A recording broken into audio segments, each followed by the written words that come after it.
So as you see everyone on screen, we have Rudra with us, and he's had quite a journey with GMAT. And I'm really happy that he got the score, although we get such scores on a daily basis. But for some students, I'm just more happy than the other because they've had a tougher journey than the other people. So this, and he sent this email the moment he got the score, plus this WhatsApp message. Hey, hi, finally we get to see each other. Yes, yes. Hi, Sandeep. Hi. Yeah, Hi. I mean, strangely enough, a part of what motivated me for the GMAT process was this opportunity today, to get to share my experience with you guys. Wow. I'd seen so many people have these talks with me while I was a student, and it it was so spectacular to hear these success stories. And all I could think about was maybe one day I'll get the privilege. And it happened, Sandeep. I don't know how it happened, but it happened. I'm very And glad for you. Really glad for you. thanks so much. So let everyone know. I'll keep it open. Whatever you would like to share. In each of the areas, you can talk about quant, SC, CR, RC, material, mocks, and final exam experience, etc. Just let us know, please. Yeah. Perfect. Um, so I kind of wanted to start talking uh by starting with a few of my struggles. I mean, obviously, through the process of the GMAT, you will have a few bumps, and I definitely had a few bumps. And at the end of the day, you have to overcome these bumps, and that's definitely one of the ways that you're going to end up as a 99 percentiler. So initially, I was struggling with just the basic act of picking an answer choice, because if you're in this batch, you're already probably able to get down to two or three options, but then you have to make that judgment call within the 50-50 of it. And I was struggling with it because obviously the psychometricians are not going to make it easy, and Right. that was kind of playing on my mind. So I felt a bit paralyzed by the two answer choices once I got it down. And my accuracy was okay. I was getting 700, 720s, even a 770 on a mock. But I wasn't entirely happy because when I was picking the answer choice, I wasn't as satisfied as I needed to be. Then simplify. I mean, we talk about Octave almost every day, I assume. And you have to eliminate answer choices. And once I started doing that, suddenly the process became distilled because you eliminate three options. Now your focus is entirely on two.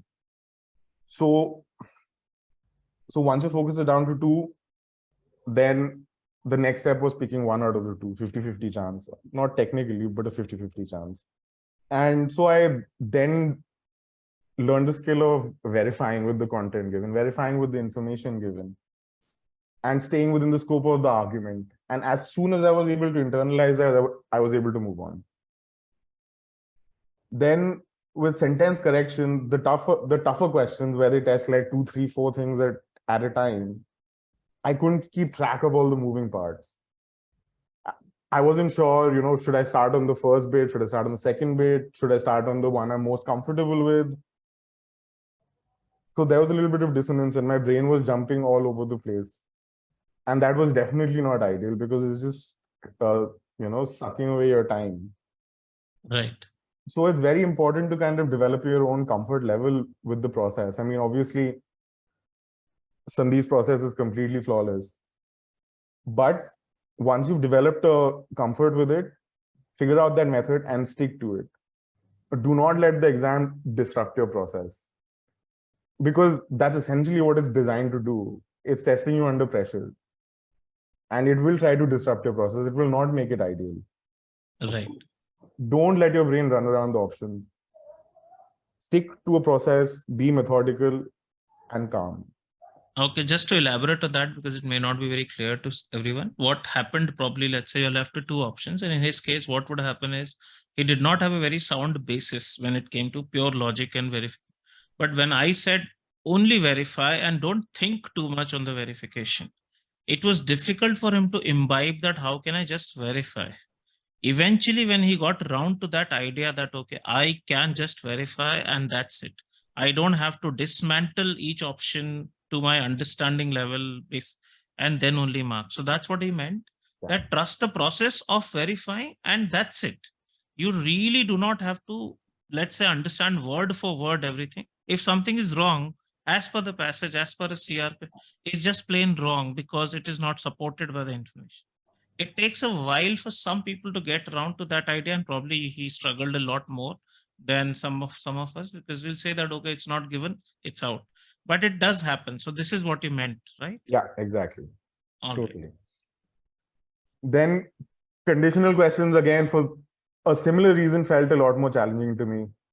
So again, just kept it simple. Once I learned not to overthink, because they've given you everything you need to know in the question, and that's all you really need to know.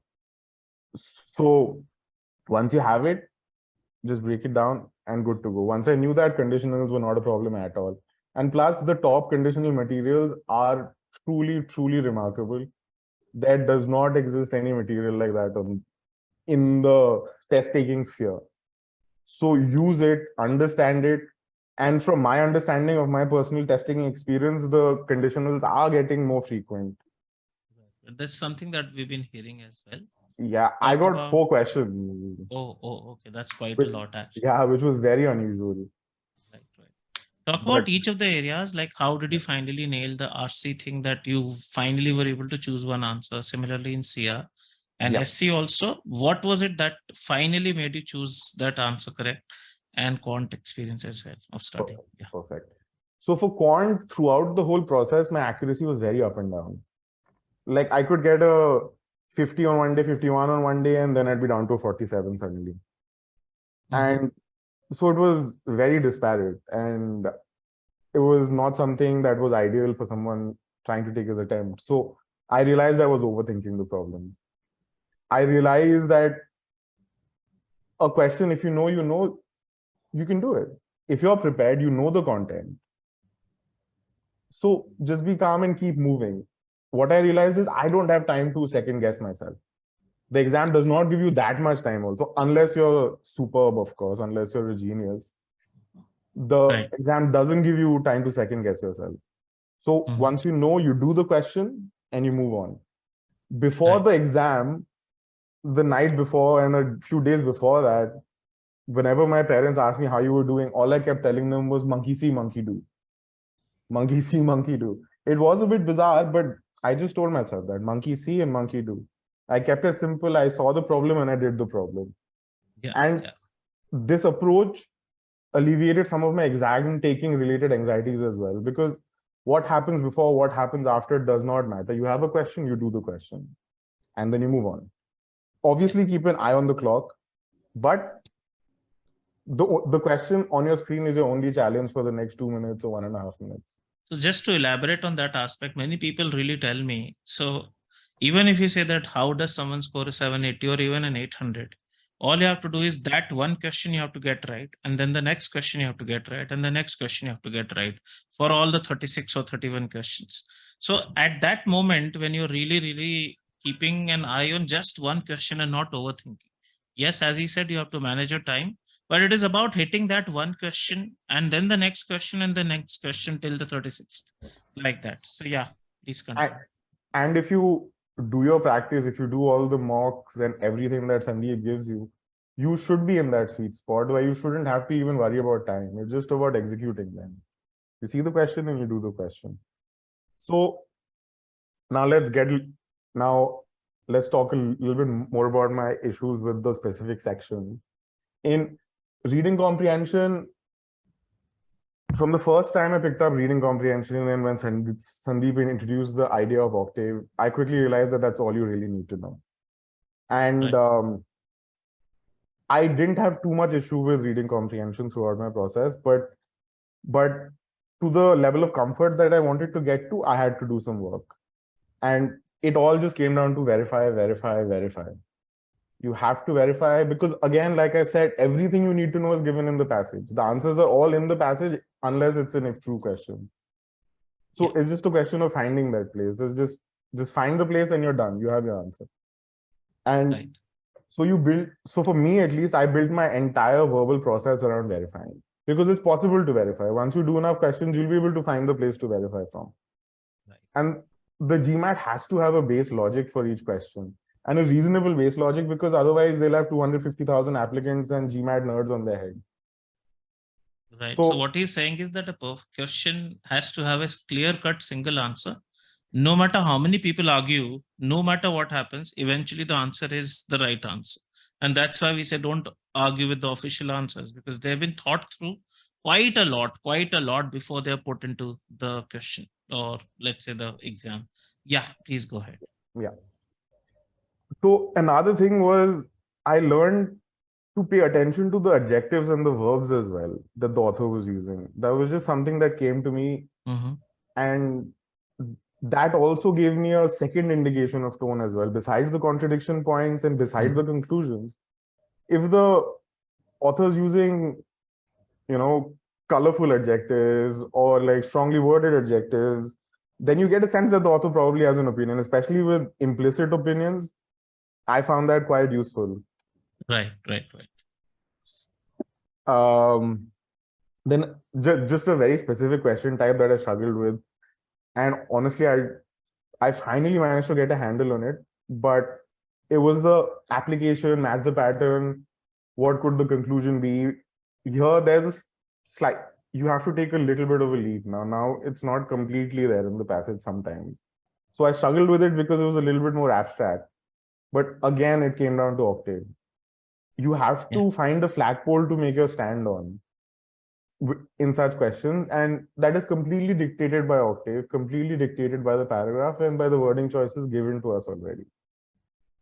So what he's saying is, even in some abstract questions, I'll tell you if you want to know later on, like what will continue this passage, what will be the next sentence in this passage. Now, we can't verify blindly, but you can obviously verify intelligently in this case. Or why does the author mention something? The author mentions this item in order to, and in order to is an abstract kind of question. Again, verifiable.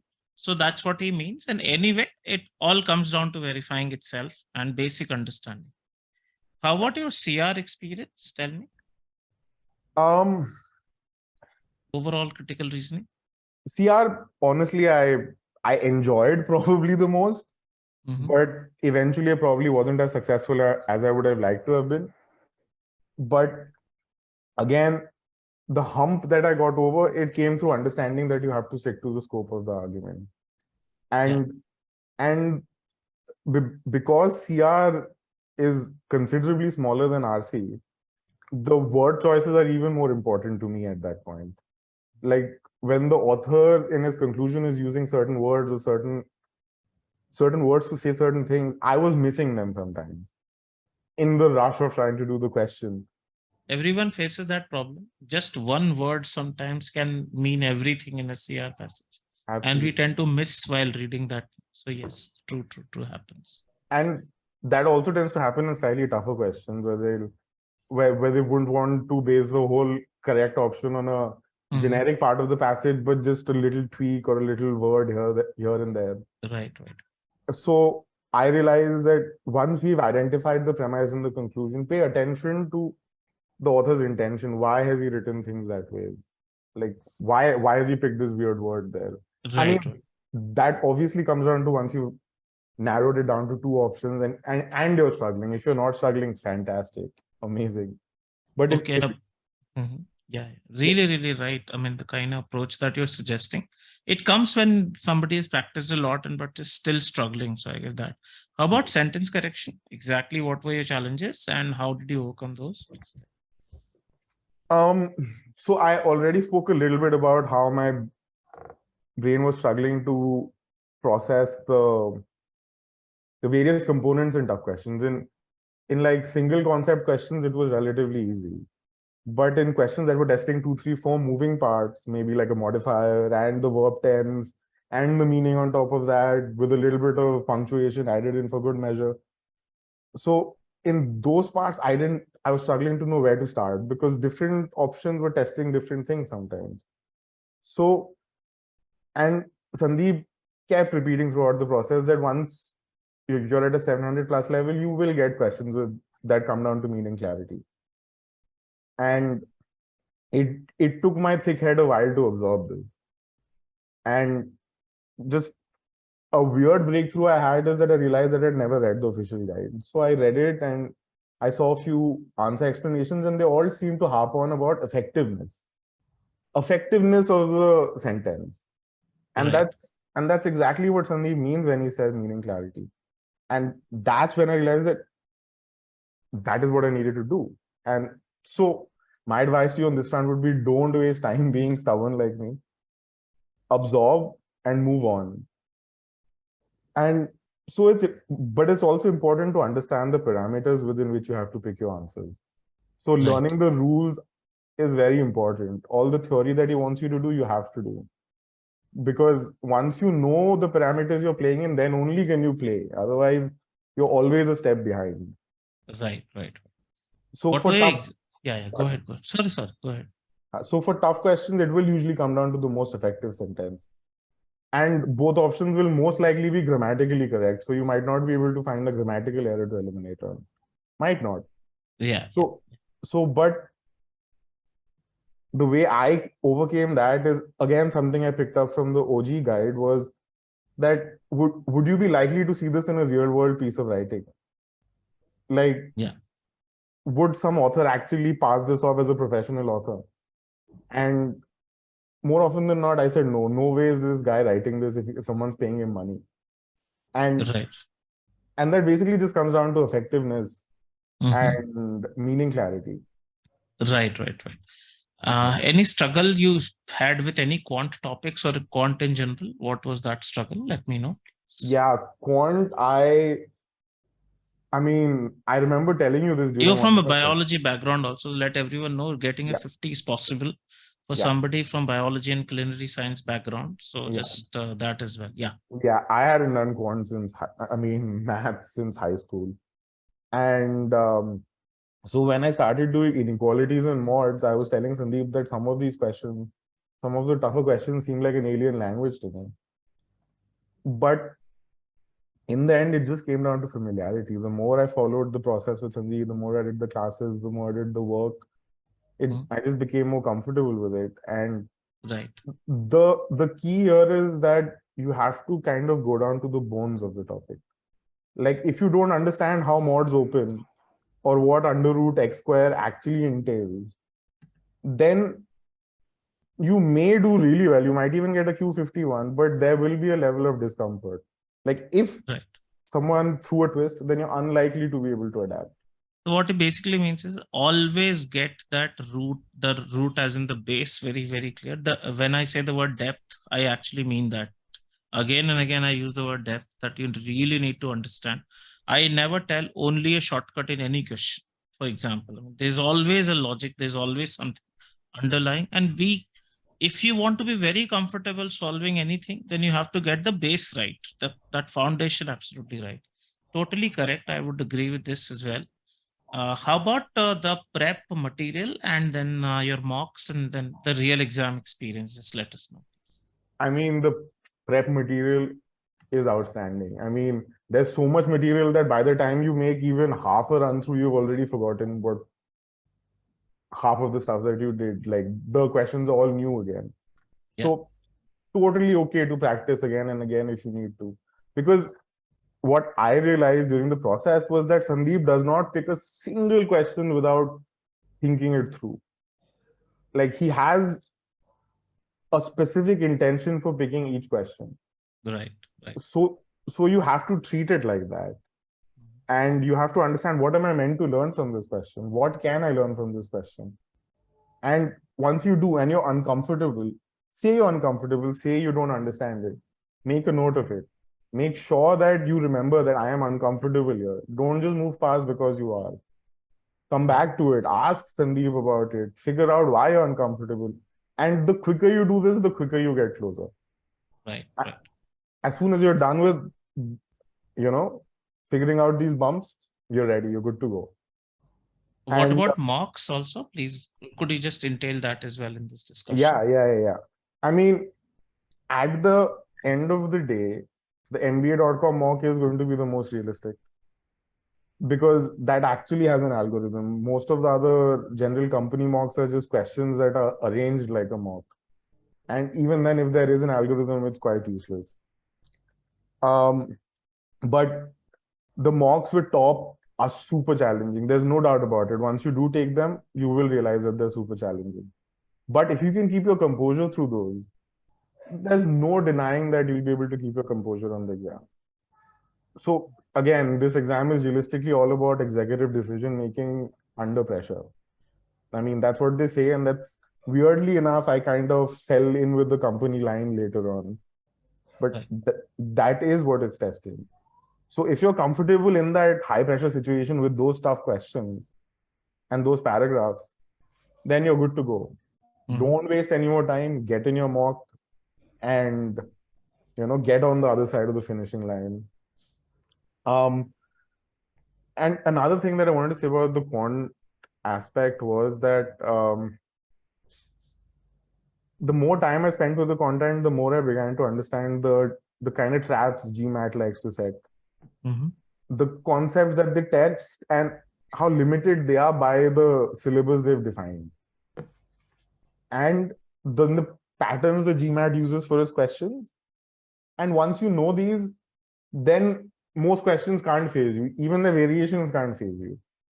So that was when I knew that my quant prep was good, when I understood all the traps, and I could see the answer coming even before I got to the options in DS questions. That's great to hear. Any surprises on the actual day? Anything that you felt was unusual completely, or something that gripped you for a very long time? Yeah, very much so. I mean, that's exactly where I was getting to next, is that once I was prepared a little bit, so when I was taking my mocks, I was finding that the exam was winning essentially. They were throwing tough questions at me initially, and I was getting completely absorbed in them, and I was getting worried about losing time and going, okay, if I'm losing time now, that means that I'm losing time in the future and I won't be able to finish my exam. But that's what the algorithm is doing, is that it's throwing you a few tough questions, taking away some time and seeing if you can stand up to the pressure. And once you do that, the algorithm may let you take that time back. But you have to stay calm in that moment. And that was something that was clear to me from the mock and in the exam taking experience. Like, once I was prepared, the exam, I felt in control. But when I wasn't prepared, the exam just felt like it was getting harder and the time pressure kept on increasing. So you have to keep your calm, that is for sure. And don't let the algorithm play games with you at all. But did you actually find something unusual on the exam? I mean, when you look at the amount of study that you've done, compare it to the 2-3 hours that you spent there, was Not there at all. anything that would challenge you really? Not at all. There was nothing out of scope. Everything that I needed to know, I knew. Something that was unusual that I saw in my ESR was that my difficulty level kept on increasing even though I kept getting questions wrong. But that is something you can't worry about. That is not in the scope to worry about. That's not something, because some questions could be experimental as well. We just do not know. Yeah. So just keep going. And then I just want to talk a little bit about conditional, because I felt like that was my breakthrough moment, if that's okay with you. Yeah, sure.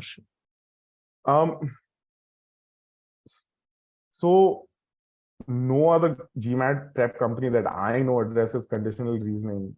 I mean, for LSAT, people do kind of, but GMAT definitely not. And it's kind of almost bizarre, considering I think it's been part of the syllabus for quite a while. It's just that it's becoming prominent now. But it's also a fantastic example of how on point top is with its content and how they don't want you to have any surprises in the exam. And that means that we as students also have to cooperate. When they're going out of the way, we have to make sure that we do our due diligence as well. So like I was saying, I got 4 conditional questions, but I managed it.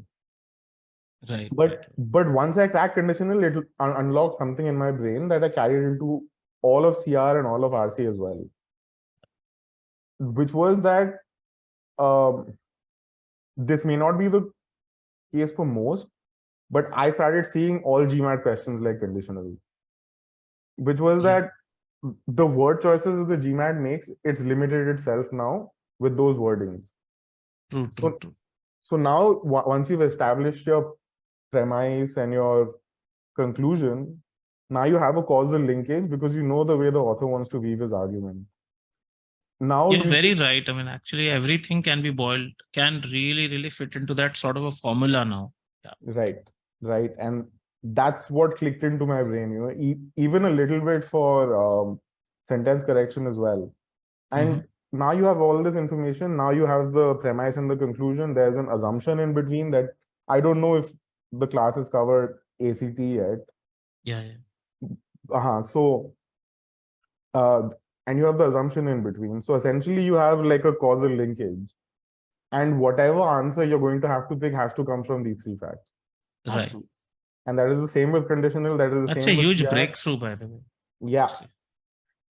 It Once might I sound a bit abstract to some people listening in because you've not been exposed to the whole syllabus right now. It's just the third week of their sessions, so right, maybe that is the reason. But right. what you're saying makes sense, and towards the end of their prep, they'll start understanding everything. Right now, it can be a bit difficult to follow because this is terminology. There's stuff that they've not done. Right. I mean, obviously, I understand that. I mean, I'm Right, right. finally, thankfully, at the end of my journey, Yeah. but you guys are almost there. So, Also, tell me, did you expect to score a 750, 760 because your the scaled score is 760 still?